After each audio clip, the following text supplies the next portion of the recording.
ఏది అయినా ట్రై చెయ్యి ఆచి చికెన్ మసాలా. ఎగువన కురిసిన వర్షాలతో కృష్ణమ్మ ఉగ్ర రూపం దాల్చుతోంది. దీంతో నిన్నటి నుంచి శ్రీశైలం జలాశయానికి భారీగా వరద నీరు వచ్చి చేరుతోంది. ఎగువనున్న జూరాల భీమా ప్రాజెక్టుల నుంచి శ్రీశైలానికి ప్రస్తుతం 76,385 క్యూసెక్ల ఇన్ఫ్లో వస్తోంది. దీంతో జలాశయంలో నీటి మట్టం వేగంగా పెరుగుతోంది. శ్రీశైలం ప్రాజెక్టు పూర్తి స్థాయి నీటి మట్టం 885 అడుగులు కాగా ప్రస్తుతం నీటి మట్టం 878.40 అడుగులకు చేరింది. ప్రాజెక్టు పూర్తి స్థాయి నీటి నిల్వ సామర్థ్యం 215.0807 టీఎంసీలు కాగా ప్రస్తుతం జలాశయంలో 168.5340 టీఎంసీల నీరు నిల్వ ఉంది. వరద ఉధృతి స్థిరంగా వస్తుండటంతో అధికారులు నీటి నిల్వను ప్రవాహాలను నిరంతరం పర్యవేక్షిస్తున్నారు. ఇక డ్యాం నిండిపోతుండటంతో ఆయకట్టు అవసరాలకు విద్యుత్ ఉత్పత్తికి నీటిని విడుదల చేస్తున్నారు. ఇదే అంశానికి సంబంధించి మరిన్ని డీటెయిల్స్ మా కరెస్పాండెంట్ జానయ్య అందిస్తారు. జానయ్య, సునీత, శ్రీశైలం జలాశయానికి అయితే వరద ప్రవాహం కొనసాగుతుందని చెప్పవచ్చు. ప్రస్తుతం ఈ రోజు ఉదయం 6 గంటల సమయంలో మాత్రం శ్రీశైలం జలాశయానికి 76,385 క్యూసెక్ల ఇన్ఫ్లో వస్తుండగా ఏదైతే శ్రీశైలం జలాశయం నుంచి దాదాపుగా 40,000 క్యూసెక్లను అవుట్ ఫ్లోగా రిలీజ్ చేస్తున్నారు. ప్రస్తుతం శ్రీశైలం జలాశయం పూర్తి స్థాయి నీటి మట్టం 800 ప్రస్తుతం 878.40 అడుగులకు చేరింది. ఇక నీటి నిల్వ సామర్థ్యం 215 టీఎంసీలకు గాను ప్రస్తుతం 168 టీఎంసీల నీటి నిల్వ సామర్థ్యానికి చేరుకోవడం జరిగింది. అయితే ఎగువ నుంచి దాదాపుగా 80,000 క్యూసెక్ల వరకు కూడా వరద ప్రవాహం వస్తుండటంతో కొంత శ్రీశైలం జలాశయానికి నీటి నిల్వ సామర్థ్యం కూడా పెరుగుతూ వస్తుంది. అయితే కృష్ణా బేసిన్ కి సంబంధించి ఆల్మట్టి డ్యామ్ ఆల్మట్టి డ్యామ్ కు సంబంధించి కూడా ప్రస్తుతం ఆల్మట్టి డ్యామ్ కు 50,000 క్యూసెక్ల వరకు వరద ప్రవాహం వస్తుండగా ఇటు అదే స్థాయిలో దిగువ నారాయణపూర్ ప్రాజెక్టు కూడా ఆల్మట్టి డ్యామ్ నుంచి 50,000 క్యూసెక్ల వరద ప్రవాహాన్ని విడుదల చేస్తున్నారు.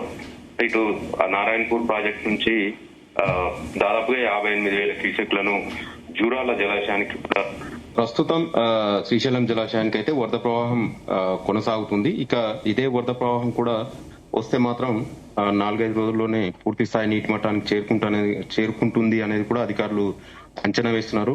మరోవైపు ఇటు భీమా నది నుంచి కూడా వరద ప్రవాహం కొనసాగుతుండడం, కృష్ణా బేసిన్ కు సంబంధించి కృష్ణా ఎగువ ప్రాంతాల్లో పరివాహక ప్రాంతాల్లో కురుస్తున్నటువంటి వర్షాలతోటి ఇటు నారాయణపూర్ ప్రాజెక్టు కూడా ప్రస్తుతం 50,000 క్యూసెక్ల వరద ప్రవాహం కొనసాగుతుండడం, జూరాల వరకు కూడా వరద ప్రవాహం దాదాపుగా 2 కృష్ణా బేసిన్ కు సంబంధించి గానీ ఇటు ఉపనది నుంచి కూడా వస్తున్నటువంటి వరద ప్రవాహంతో శ్రీశైల జూరాల ప్రాజెక్టు నుంచి దాదాపుగా 80,000 క్యూసెక్లను శ్రీశైలం జలాశయానికి రిలీజ్ చేస్తున్నారు. దీంతో శ్రీశైలం జలాశయం నీటి నిల్వ సామర్థ్యం కూడా కొంత పెరుగుతూ వస్తుండటంతో కొంత శ్రీశైలం జలాశయం నుంచి కూడా నాగార్జున సాగర్ ప్రాజెక్టుకు విద్యుత్ ఉత్పాదన కేంద్రాల నుంచి విద్యుత్ ఉత్పాదనకు వినియోగిస్తున్నటువంటి నీటిని నాగార్జున సాగర్ ప్రాజెక్టుకు రిలీజ్ చేస్తున్నారు. దీంతో ఇటు నాగార్జున సాగర్ ప్రాజెక్టుకు కూడా నీటి నిల్వ సామర్థ్యం పెరుగుతూ వస్తుంది. ప్రస్తుతం 171 టీఎంసీల నీటి నిల్వ సామర్థ్యానికి నాగార్జున సాగర్ ప్రాజెక్టు చేరుకుంది.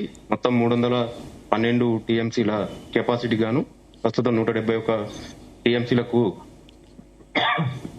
చేరుకోవడంతో కొంత ఆశలైతే చిగురిస్తున్నాయని చెప్పవచ్చు. రైతులు వరద ప్రవాహం కోసం మాత్రం ఎదురు చూస్తున్న పరిస్థితుల్లో ఇప్పుడు ప్రస్తుతం వస్తున్నటువంటి ఈ వరద ప్రవాహంతో కొంత ఆశాజనకంగా మారే అవకాశం ఉంది. రబీ సీజన్ లోనైనా సాగుకు నీటిని విడుదల చేస్తారనే రైతులు ఎదురు చూస్తున్న పరిస్థితి కనపడుతుంది. ఇక ఇదే వరద ప్రవాహం కంటిన్యూగా ఎగువ నుంచి కొనసాగితే శ్రీశైలం జలాశయం పూర్తి స్థాయి నీటి నిల్వ సామర్థ్యానికి చేరుకుంటే తప్ప శ్రీశైలం జలాశయం నుంచి ఫస్ట్ గేట్లను ఎత్తి దిగువకు నీటిని విడుదల చేయాల్సి ఉంటుంది. కాబట్టి ప్రస్తుతం శ్రీశైలం జలాశయానికి వస్తున్నటువంటి వరద ప్రవాహం కొంత ఆశాజనకంగా ఉండడంతో వారం రోజుల్లోపే శ్రీశైలం జలాశయం పూర్తి స్థాయి నీటి నిల్వ సామర్థ్యానికి చేరుకునే అవకాశం ఉన్నట్టుగా కూడా అధికారులు అయితే పర్యవేక్షణ చేస్తున్న పరిస్థితి కనబడుతుంది. ఇక మొత్తానికి శ్రీశైలం జలాశయానికి మాత్రం గత 2 రోజుల క్రితం వరకు కూడా తగ్గినటువంటి వరద ప్రవాహం ప్రస్తుతం పెరగడం 80,000 క్యూసెక్ల వరకు చేరడంతో శ్రీశైల జలాశయంలో నీటి నిల్వ సామర్థ్యం మాత్రం పెరుగుతూ వస్తున్న పరిస్థితి అయితే కనబడుతుంది Sunitha. Right, thank you Janaiah.